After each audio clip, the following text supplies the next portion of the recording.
Another high-profile visit to the Dangote facilities at the Lekki Free Trade Zone in Lagos.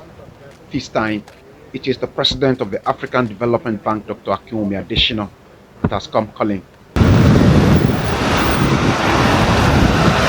It is some tour to undertake, from the jetty to the fertilizer plants, and the sprawling 650,000 barrels per day oil refinery and petrochemical facility, which is designed to be Africa's largest. Additional, like others that have visited, is excited at the prospect of the multi-billion-dollar investment by an African. Just call it AGAC, Africa's Growth Acceleration Company. And why do I say that? You see an acceleration of how to reduce imports. You see an acceleration of how to have an outbound on export. You see an acceleration on value chain development here, on how to make them competitive regionally and also globally.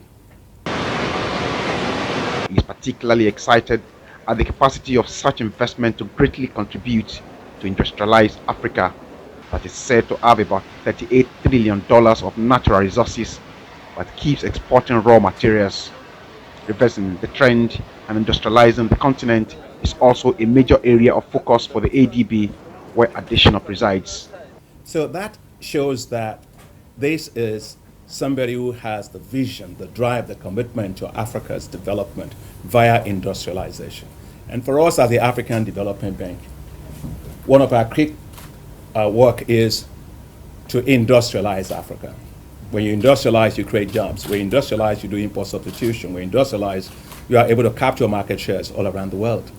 So as we came here today, the first thing that I saw was the petrochemical refinery. I'm blown away completely. Either if we don't finish, we're going to sink. So Dr. Adeshina believes that with the $23 billion annual revenue plus the huge foreign exchange that will be saved from importing refined petroleum products when the Dangote Refinery fully comes on stream, and the income to be generated by the 3 million metric tons fertilizer plants, the Dangote Group is providing a platform for Nigeria and Africa to launch big into the global markets. Everywhere I went here, from whether it was the infrastructure for power, they have 570 megawatts of power generation here. They're looking at the amount of kilometers of pipelines that they have, over 6,600 kilometers of pipelines. I was asking them about the steel. They've done 65,000 kilometers worth of steel. I mean, somebody has to come here and see it. It's a marvel. I've never seen anything like that in any part of the world. It's a world-class industrial complex that will make Nigeria and Africa proud in the global market.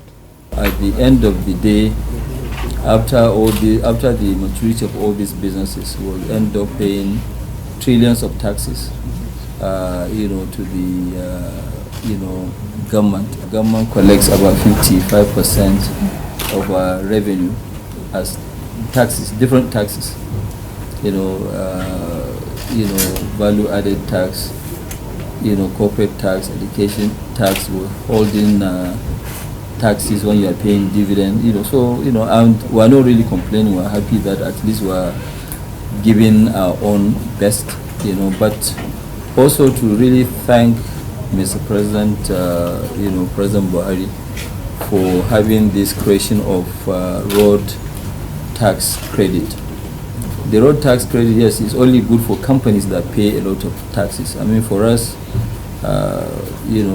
even corporate tax by, this year will be in about $250 billion in terms of, taxes. So that can help us to now build a lot of roads, not only for our use, for everybody's use. The AFDB president makes a case for investors and business owners like Dangote by calling on African governments to provide the right environment for their investments to be able to maximize the opportunities of the African Continental Free Trade Agreements. The African Development Bank, we worked with the ECOWAS Commission to do a feasibility study which has been completed for the Lagos-Abidjan highway, corridor. And that will open up the entire West Africa area to businesses out of Nigeria into, to be able to participate at a lower cost in the rest of Africa as part of the Africa Continental Free Trade Area. The AFGB additional promises will be working more with the Dangote Group, especially in exploring the idea of an African industrial manufacturing core that can supply skills deployed to build the facilities at the industrial complex to the rest of the world when needed and earn a continent of more foreign exchange. Tokunbo Oyetunji, Arise News, Lagos.